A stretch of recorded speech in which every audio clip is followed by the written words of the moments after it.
Amém. Que a graça e a paz de Jesus seja sobre todos nós. Amém, irmãos? Eu estou muitíssimo feliz de estar aqui com a Lírio, com a pastora Rô.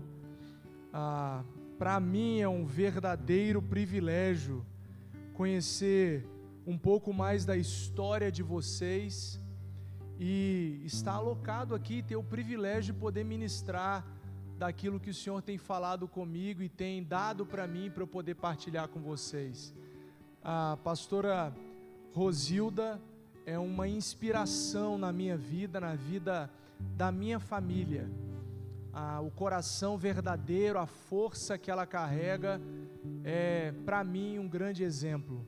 Essa mulher é imparável, essa mulher é uma máquina e criou duas lindas filhas que são incríveis, a Esther e a Elise, que também tive o privilégio de conhecer, a Esther lá na Turquia e a Elise aqui. Que privilégio que vocês têm de serem cuidados e pastoreados pela pastora Rô. Não poderia deixar de destacar também a presença do Edu aqui, o pastor Edu, que também nos conhecemos lá, que veio aqui para estarmos juntos. Obrigado, pastorzão, pelo seu carinho. Vocês estão cercados de muita gente boa, gente. A igreja Lírio é uma bênção. Conheci também um pastor, líder de vocês, o pastor Diego, também uma grande bênção. Outra máquina, vocês só tem máquina na igreja Lírio, por isso que vocês prosperam desse jeito, gente. Que se espalhem mais, que daqui a pouco vocês saiam daqui e vão para lugares maiores, que vocês continuem prosperando, que esse telão de LED, os planos dessa igreja, continuem multiplicando para a glória de Jesus. Amém, gente? Que privilégio, pastora, estar aqui com vocês. Hoje eu quero partilhar com vocês sobre esse tema, que é o tema do meu livro, e você pode adquirir o livro, mas se você não tiver condições... gente, espera aí que eu vi aqui agora a irmã Maria Helena e o pastor Marcelo. Pastora Rô, deixa eu te falar, esses meus irmãos, fique em pé, pastor, por favor. Irmã Maria Helena, fique em pé, por gentileza. Esses dois irmãos, eles foram missionários da nossa igreja por 5 anos, 7 anos, lá na ilha do Marajó, irmã, na cidade chamada Afuá. E hoje estão no sul do Brasil com um projeto lindo, abrir uma casa para cuidar de gente como nós, pastores e missionários, para acolher gente como nós. E Deus alinhou a agenda, que vieram aqui para participar de uma conferência, para serem reconhecidos pelo trabalho deles, e vieram aqui me ver. Pastor Marcelo, irmã Maria Helena, eu amo vocês, obrigado por virem aqui. Eu quero dar um abraço em vocês daqui a pouco. Obrigado pelo carinho.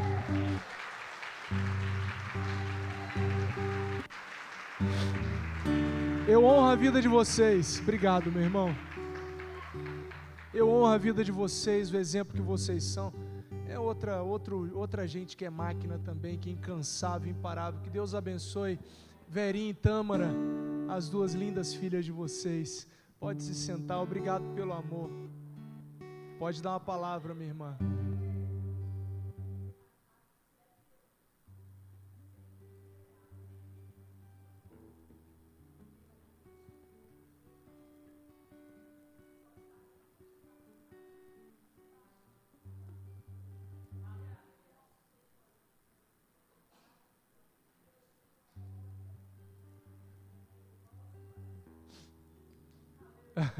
Obrigado, irmã Maria Helena, obrigado, Deus abençoe. Vamos que eu tenho 35 minutos. A pastora Rô falou que se eu passar já era para mim. Sobre o meu livro, se você não tiver condições de comprar o meu livro, você vai dizer lá atrás que você não tem condições. Vai falar assim, ó, a senha vai ser assim, ó: diante de Deus de Cristo Jesus, que há de julgar vivos e mortos, eu declaro solenemente que eu não tenho como dar nenhum real para comprar o livro. E aí os irmãos vão te dar o livro lá com muita alegria, muito prazer. Mas só cuidado, se você não ser consumido na hora da mentira, porque Deus sabe e conhece o coração. Mas de verdade, esse livro é uma missão, ele não é sobre ganhar dinheiro. E claro, é para ajudar no ministério também, então se você não tiver condições, você vai receber o livro. Mas os nossos irmãos lá vão tentar arrancar qualquer coisa de você. Se você não tiver dar o valor total, você pode dar alguma coisa, mas você vai levar o livro. Se você quiser levar o livro e aprender sobre discipulado, você vai levar, tá bom, meu irmão? Quero falar sobre discipulado intencional e eu quero que você se prepare, aperte os cintos, que vai ser uma bênção.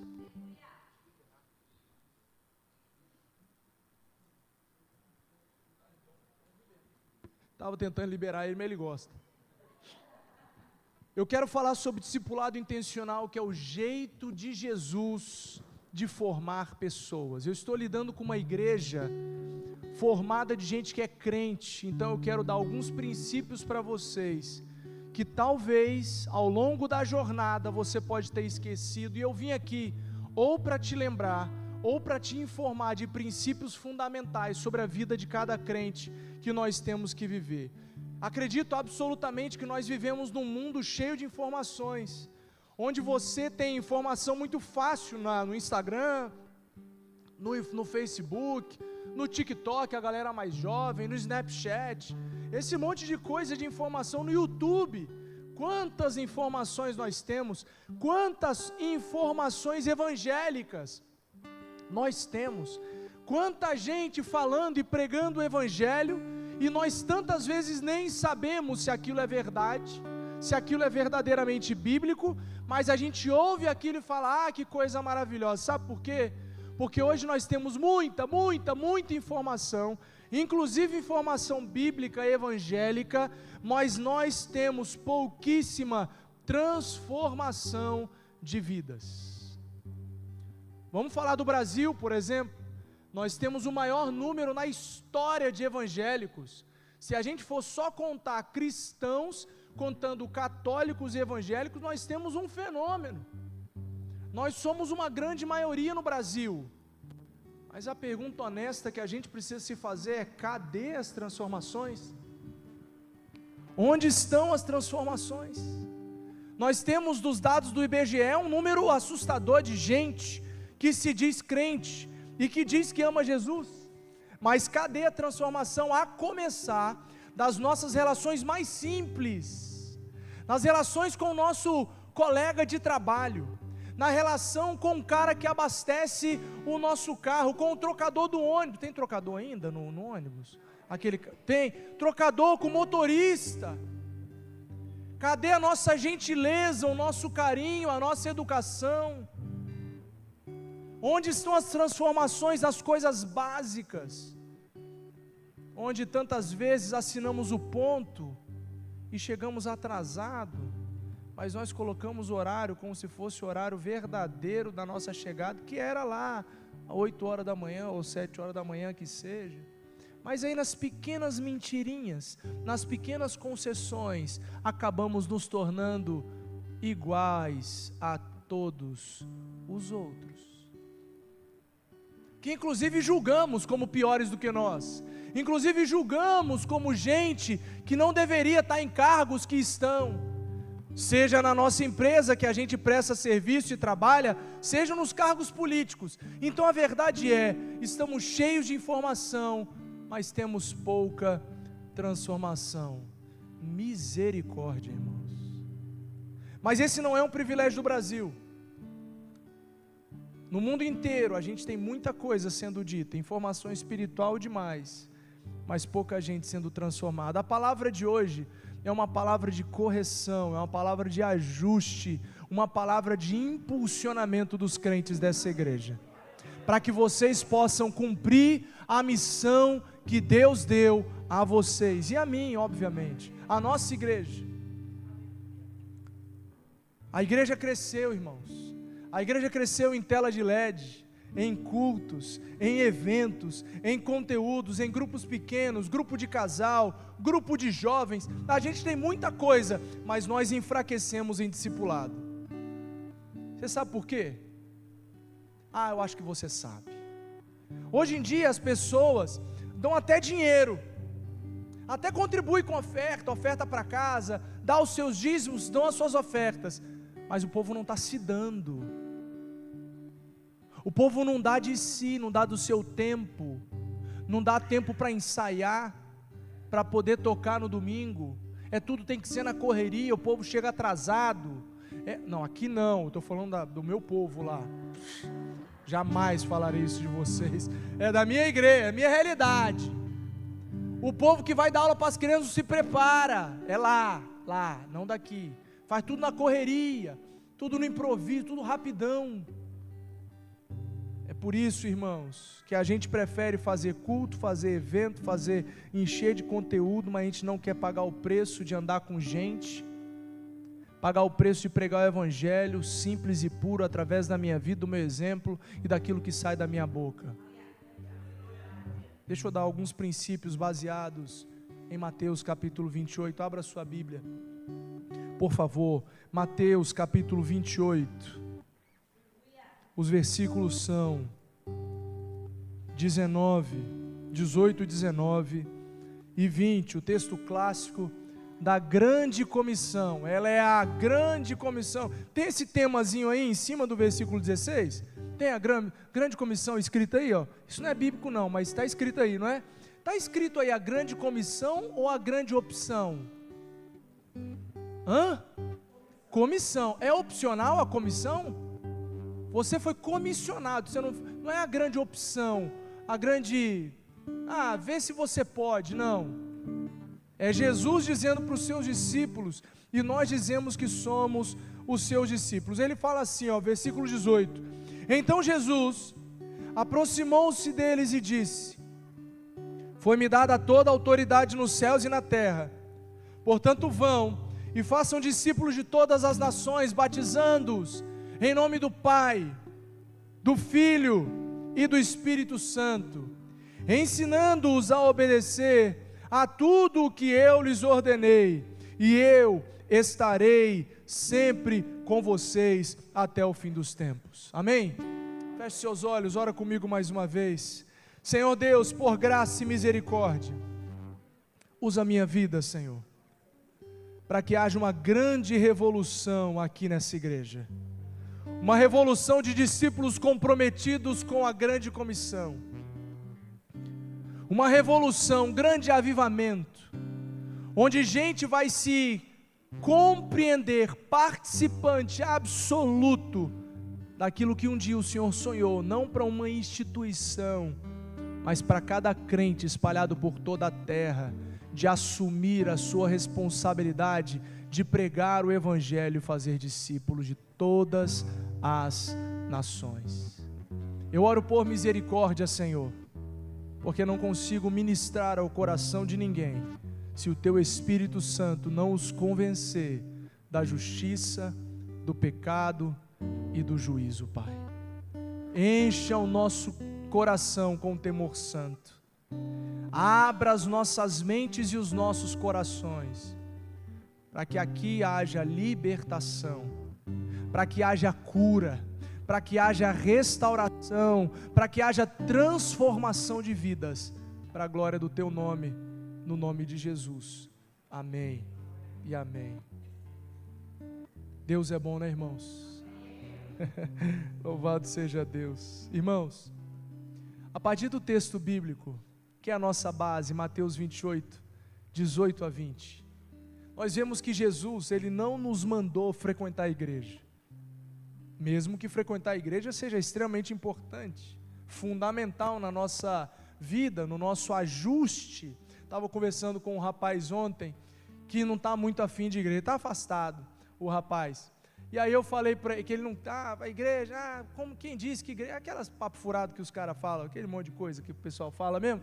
Aí eu falei assim, então irmão, é o seguinte, igreja é o lugar que você exercita os seus dons, e tem a possibilidade de ser ajustado, de ser apertado, de ser espremido. Se você fica, eu vou quando eu quero, quando eu estou afim, fica aí só sentando em banco, fazendo quando quer, do jeito que quer, da hora que quer, quando que você vai ser ajustado? Quando é que a gente vai conseguir pisar no seu calo? Quando é que a gente vai ter conflito, para a gente poder crescer a partir do conflito? Porque a gente só cresce, só amadurece, é nos problemas, irmão.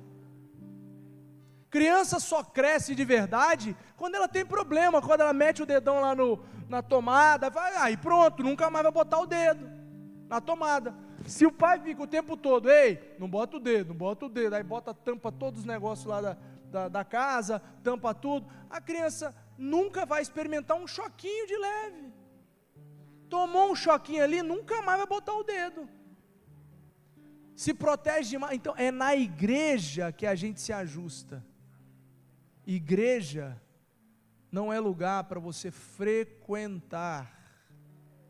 Igreja é um lugar para você viver, fazendo parte, para você pertencer, como família. E na família cada um tem sua função, tem a sua obrigação. Lá em casa meu filho tira o lixo, eu não vou tirar para ele, é ele que tira. Ele tem 10 anos de idade. A minha filha repõe papel higiênico, tira as roupas sujas e bota para lavar. É responsabilidade da minha filha, que tem 8 anos agora. Se eu fico fazendo as responsabilidades dele e dela, eu não ajudo os meus filhos a crescerem. Igreja não é lugar para você assistir, não é lugar para você frequentar, não é lugar para você consumir. Eu oro por uma igreja que volte aos princípios do discipulado. Eu oro por uma igreja santa, igreja com I maiúsculo, que não pode ser consumista. Uma igreja que vai por causa do ministério infantil, porque se tem telão, se não tem, se o louvor é bom, se não é, se está afinado, se não está, não, é o que eu posso fazer para servir. E só o Espírito Santo de Deus pode revelar isso para a sua mente e para o seu coração. Por isso que eu peço que o Espírito revele Jesus para você, o dono da igreja. O dono da igreja. Igreja não é lugar de mimimi, de frescura, onde o pessoal é hipersensível, apanha a semana inteira no seu trabalho, aguenta um monte de coisa, aí chega na igreja é hipersensível, não pode receber uma palavra de repreensão, de correção. Irmão, se está errado, vai ouvir. É na igreja que você ouve, não é no trabalho. É aqui que a gente tem que aprender um nível de excelência, nível de maturidade, crescimento, vida com Deus. A igreja, antes de crescer em número, pastora, e eu libero isso para você e para a sua igreja, antes de crescer em número, tem que crescer aqui, ó. Tem que deixar de ser criança, tem que amadurecer. Se você como igreja não amadurece, a igreja não cresce. Você tem que crescer. Aí a igreja cresce porque você cresceu. Se você entende a consequência, primeiro eu cresço e a igreja cresce porque eu cresço. Não adianta a pastora ficar puxando, e você aí. Jesus mandou você fazer discípulo. Não mandou você frequentar a igreja, consumir a igreja de domingo. Discipulado não é um programa da igreja, é o coração do evangelho. Pode dizer amém a isso? Amém. Discipulado não é um programa da igreja, é o coração do evangelho. E eu vou explicar. Se a igreja parar de fazer discipulado, acabou o evangelho. Quem que vai pregar? É a pastora aqui no púlpito? Quem que vai entrar aqui? Quem que vai entrar? Se não sou eu pregando lá no trabalho. A maioria das pessoas aqui trabalha, graças a Deus por isso. Graças a Deus por isso. Isso é um privilégio que Deus dá para nós. É bom mesmo, pode dizer glória a Deus mesmo, porque é bom trabalhar. Deus nos sustenta, mas o trabalho não sustenta a gente não, é o Senhor que sustenta. O pão de cada dia vem dele, não do trabalho, não do patrão. É um privilégio, mas olha, a notícia que eu tenho para te dar, talvez você não goste. Você não está no seu trabalho para ter uma carteira assinada, ou para ganhar o seu salário. Você está lá no seu trabalho para ser um missionário onde você está. É para ganhar pessoas para Jesus. Ah, pastor, mas eu não trabalho, eu sou dona de casa. Ah, minha irmã, deixa eu te falar um negócio. É lá que você faz discípulo também. É indo na padaria comprar o seu pão, é indo no mercado fazer a compra, é fazendo o que você tiver que fazer, ir na farmácia comprar o seu remédio, indo na fila do posto, indo lá no médico, no hospital, não importa. Você e eu temos uma missão e a gente tem que cumprir a missão que recebemos. Primeiro princípio, se você quiser anotar. Se você não quiser, não anota não. Primeiro princípio sobre o discipulado intencional é que discipulado é um chamado, não é uma opção. Discipulado é um chamado, não é uma opção. É para todo crente, para o tímido e para o extrovertido. É para o que sabe falar e para o que não sabe falar. É o que é cheio de teologia e o que não sabe teologia. Todo crente transformado por Jesus é gente que tem que discipular. Lucas capítulo 9, versículo 23, vocês lembram? Esse é decorado, hein? Esse é decorado, você vai abrir a sua Bíblia e vai ver que está decorado. Ó, Lucas 9, 23, eu sei que está decorado, eu sei que está. Quer ver, ó? Vou começar e você vem. Se alguém quiser acompanhar-me, seguir-me, o que faz? Negue-se, viu? Sabia que vocês sabiam. Negue-se a si mesmo, primeiro, negue-se a si mesmo, depois, tome diariamente a sua cruz e siga-me. Quem que está falando aqui? Quem é? O dono da igreja, o cara que fez os discípulos, o cara que nós falamos, que nós seguimos os seus passos, a pessoa que nós chamamos de nosso mestre. Jesus falou: se alguém quiser me seguir, ninguém é obrigado, mas se você escolheu seguir, você tem uma regra para seguir. Primeira coisa, o seu eu tem que estar mortinho da Silva, negado, todo dia você olhando para o seu orgulho, para a sua vontade, para aquilo que você gosta, você fala: ó, morre eu, morre ego, morre vontade, porque é tudo sobre Jesus, é tudo sobre o que Ele quer fazer através da minha vida, e eu vou obedecer, custe o que custar. Amém? Você não gostou do que eu falei, eu acho. Agora eu vi. Então é isso. Eu sei que a palavra é dura, mas é boa. A palavra é dura, mas é boa, porque corrige caminhos. Discipulado não é uma opção, irmão, irmã. Discipulado não é uma opção, é um chamado. Você primeiro precisa se negar, depois tomar a cruz. Dizem que a cruz que Jesus carregava pesava mais de 200 quilos, aproximadamente 200 quilos, de madeira nas costas. Lembra de alguém que já estava machucado, com uma coroa de espinhos cravada na sua cabeça. Acabamos de passar pela Páscoa, sentimos demais esse dia. Jesus estava cansado, carregando aquela cruz. O privilégio dele não era um privilégio, era um senso de responsabilidade. Aquela cruz era minha, era sua, mas Ele pagou o preço. Glória a Deus pela obediência de Jesus. Glória a Deus pelo amor de Deus sobre a nossa vida. Louvado seja o nome do Senhor. Mas Ele deixou algo para nós. A gente tem que agora carregar a nossa. Qual é a nossa cruz? A nossa cruz, irmãos, ela pode ser representada de tantas maneiras. É pagar o preço do Evangelho. É preciso pagar o preço. Às vezes, perder.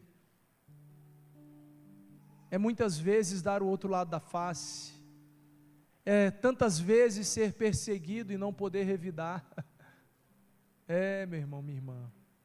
A cultura do Evangelho é diferente da cultura do mundo. Na verdade, a cultura do Evangelho é diferente de toda e qualquer cultura, seja brasileira, seja americana, seja turca, seja de qualquer outro lugar. Porque a cultura do Evangelho é contra qualquer outra cultura. Porque nenhuma cultura fala para dar a face, para bater, depois que você já tomou uma surra do outro lado. Ser discípulo envolve renúncia, decisão diária e caminhada. Renúncia, decisão diária e caminhada. Jesus nunca escondeu o custo do discipulado. Ele sempre falou que no mundo vocês terão aflições, mas Ele sempre deu a solução. Tenham bom ânimo, eu já venci o mundo. No versículo 20 de Mateus, capítulo 28, ele diz que aqueles que fazem discípulos, aqueles que estão cumprindo a grande comissão, eu estarei com vocês em todo o tempo.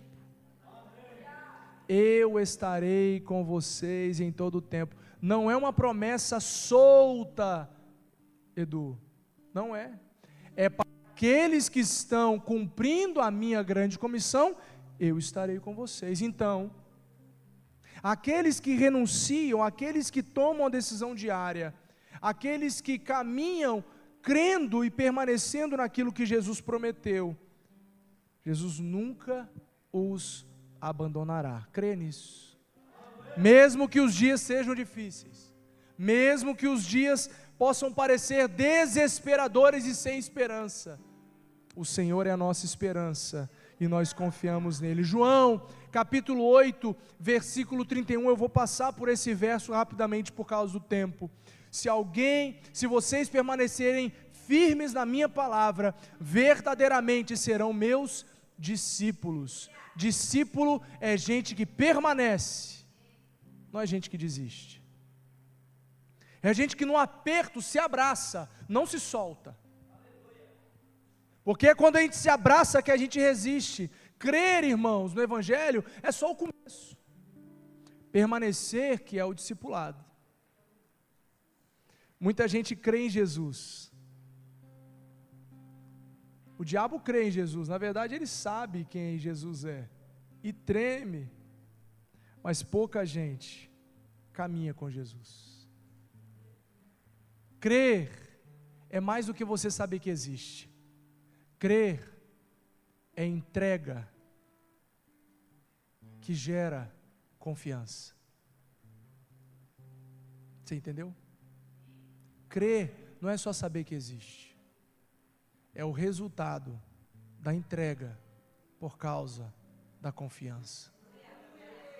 Se você crê em Jesus, você entrega tudo a Ele, porque você entregou tudo a Ele, você confia que quando Ele está no barco, tudo vai muito bem. Princípio 2 para você sobre o discipulado, que é o jeito de Jesus de formar gente. Jesus formou discípulos em relacionamento. Você pode dizer isso? Jesus formou discípulos em relacionamento. Não adianta você querer formar discípulos sem se relacionar com as pessoas, terceirizando o discipulado para outros. Marcos capítulo 3, versículos 13 e 14, tem um momento lá onde Jesus vai escolher os discípulos dele. E aí, nesse verso diz, ele escolheu os 12, e lá fala assim, para que estivessem com ele. Discipulado é andar junto como Jesus andou com as pessoas. Sabe por que discipulado é andar junto? Porque de palavras o mundo está cheio. O que o povo não está acostumado a ver é gente transformada. Gente transformada muda ambiente, muda igreja, muda a casa, muda o cenário do trabalho, muda a empresa que faz, muda tudo. Gente que fala demais não muda nada. E sim, tem que falar. Tem que falar, tem que pregar o Evangelho. Mas muito, muito você precisa viver do Evangelho. Por isso que tem gente que tem que andar com você. Abraão está comigo há 3 anos, né, Abraão? Está andando, já? 4 anos. A gente anda junto. Abraão é velho de igreja. E ele anda comigo, é meu amigo. Anda comigo. E ele vê que é de verdade o que eu prego com o que eu vivo. Na simplicidade de uma janta, de um café, de um dia na praia, ele vê que eu vivo o que eu prego.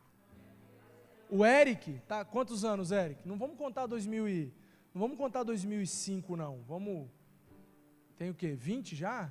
20 anos que a gente anda juntos. E o Eric sabe que eu vivo aquilo que eu prego. Anda junto comigo, há mais de 20 anos, há 20 anos, vai, anda comigo.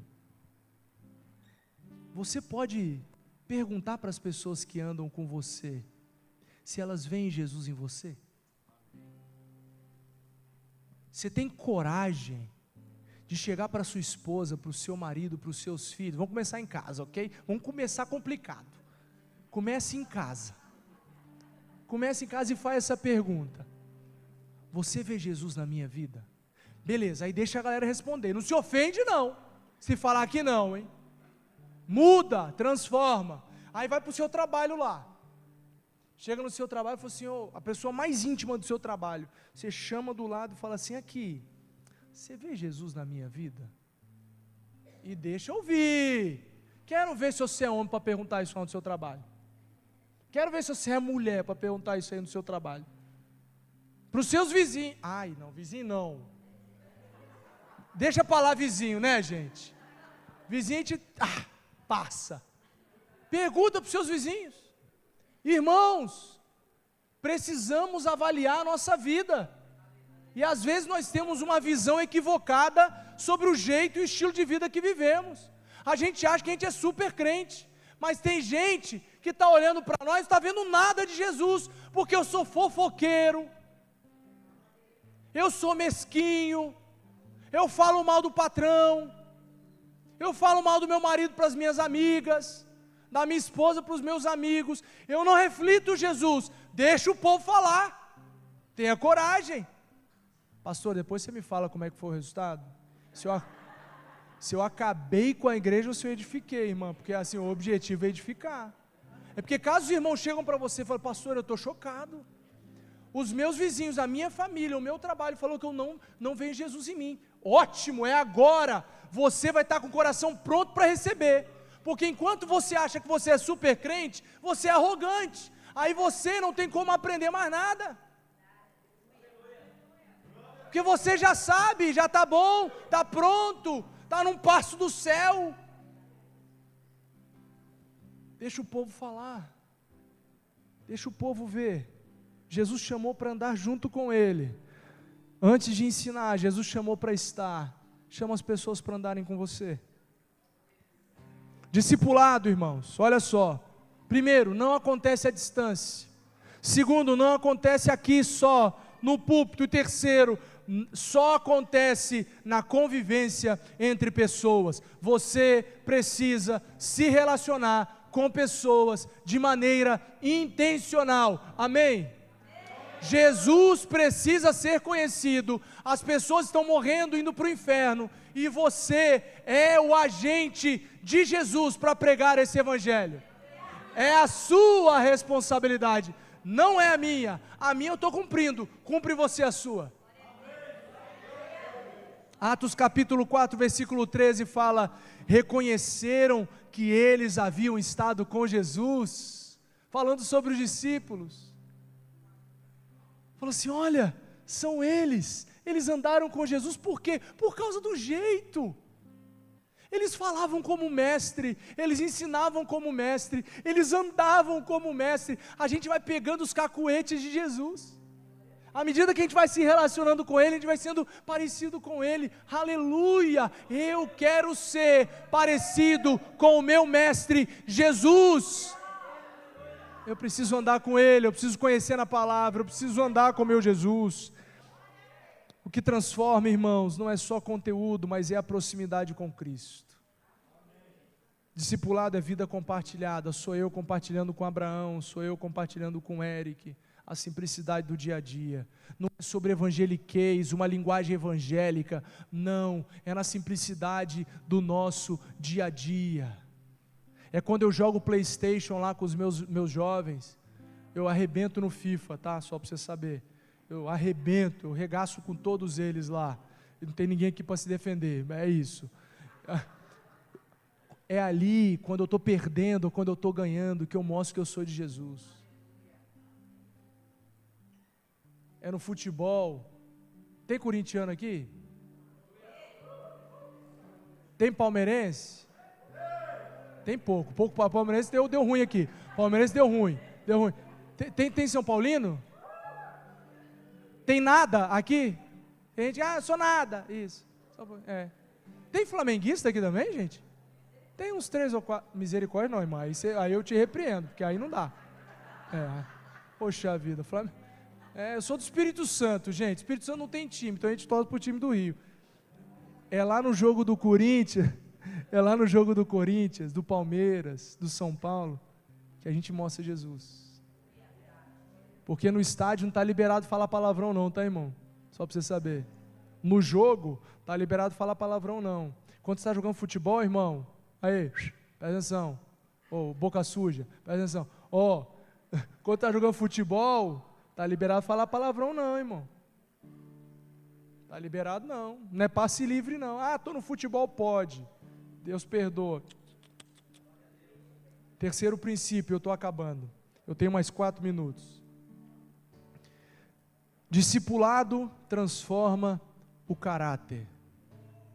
Discipulado transforma o caráter. Romanos 8, 29. Um trecho dele fala o seguinte: para serem conformes à imagem do seu Filho. Pois aqueles que de antemão conheceu, também os predestinou para serem conformes à imagem do seu Filho, a fim de que ele seja o primogênito entre muitos irmãos. Nós fomos gerados em Jesus para sermos como Ele. Quando nascemos de pai e mãe, nascemos da carne, nascemos descendência de Adão. Quando nascemos do Espírito, nascemos de novo, aquele papo que Jesus teve lá no capítulo 3 de João com Nicodemos. Quando nascemos do Espírito, somos gerados por Jesus, nova descendência. A partir de agora, somos transportados do reino das trevas para o reino do seu amor, do reino de Deus, de Jesus Cristo, para a glória de Deus. Por causa disso, parecemos com Deus, olhando para Jesus. Por isso que o povo precisa ver, por isso que as pessoas precisam testemunhar do nosso caráter. O objetivo do discipulado não é cargo, é a semelhança com o Filho Jesus Cristo. Não é sobre assumir responsabilidade na igreja, é sobre brilhar o brilho de Jesus. Gálatas 4,19 diz: até que Cristo seja formado em vocês. Paulo dizendo para a igreja, do anseio dele, para que o povo seja como Jesus, e ele estava se doando, para que pudesse gerar um povo, ajudar um povo, pastorear um povo, para que Cristo seja formado neles. É o nosso papel de liderança, ferramentalizar o povo, para que o povo seja como Jesus Cristo, e o seu papel é sair daqui, cheio de ferramenta, cheio de equipamento, e ir para lá para fora, para poder fazer discípulos também como Jesus. Somos nós fazendo, e vocês fazendo. Vocês chegam em lugares que eu não chego, vocês chegam em lugares que a pastora não chega, sou eu fazendo o meu papel, e você cumprindo o seu. Deus não está formando líderes, Ele está formando pessoas. Discipulado confronta, corrige e amadurece. Você pode dizer glória a Deus a isso?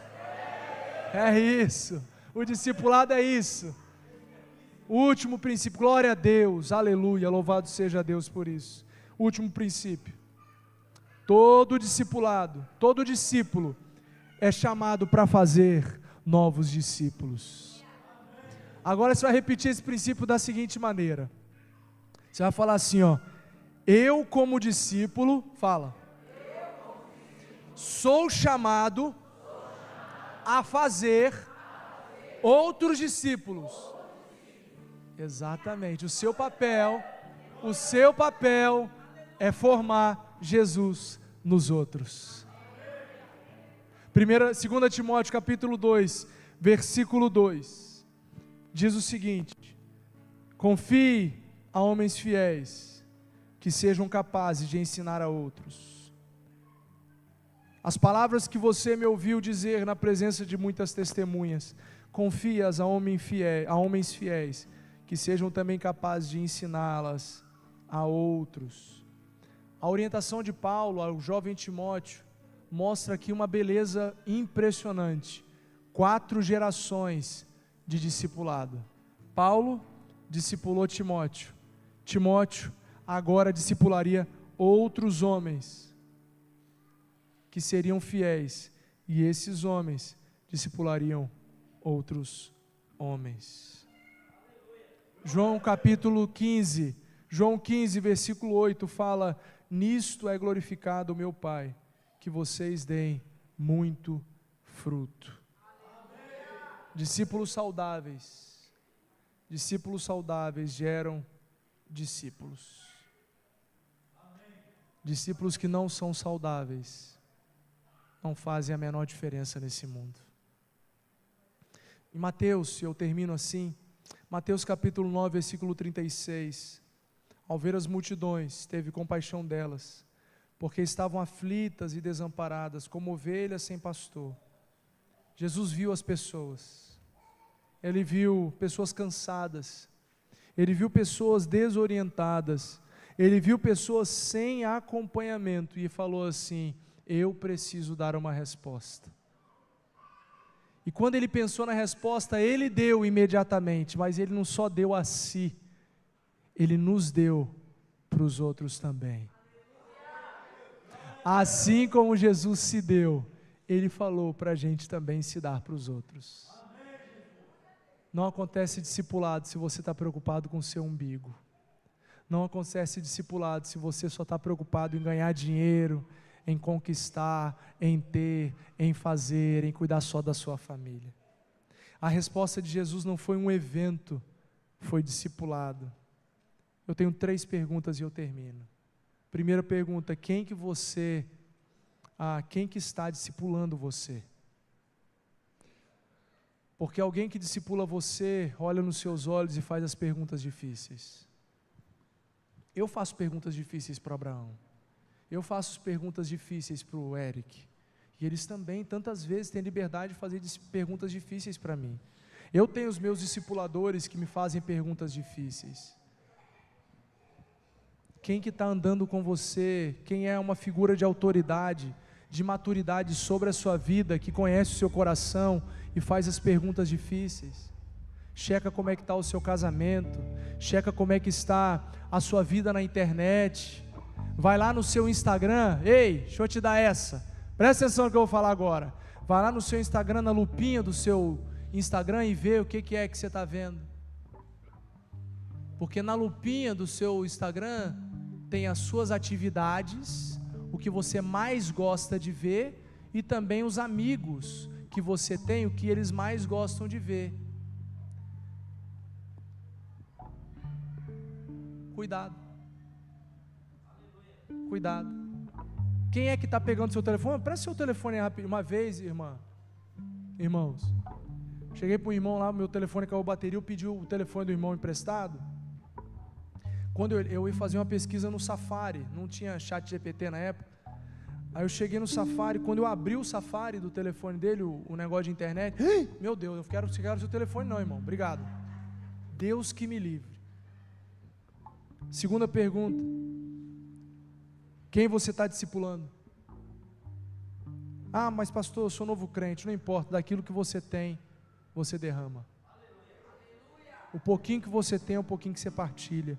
Terceira pergunta: você está disposto a viver o discipulado intencionalmente? Doe de si. Esse não é um chamado para líderes, é um chamado para os discípulos. O fruto da igreja, o futuro da igreja não está nos programas melhores, mas em discípulos mais comprometidos com a obra do Evangelho. Que Deus os abençoe, que Deus nos ajude a sermos aprovados, que o Senhor nos ajude a fazermos discípulos de todas as nações, a começarmos aqui em nome de Jesus.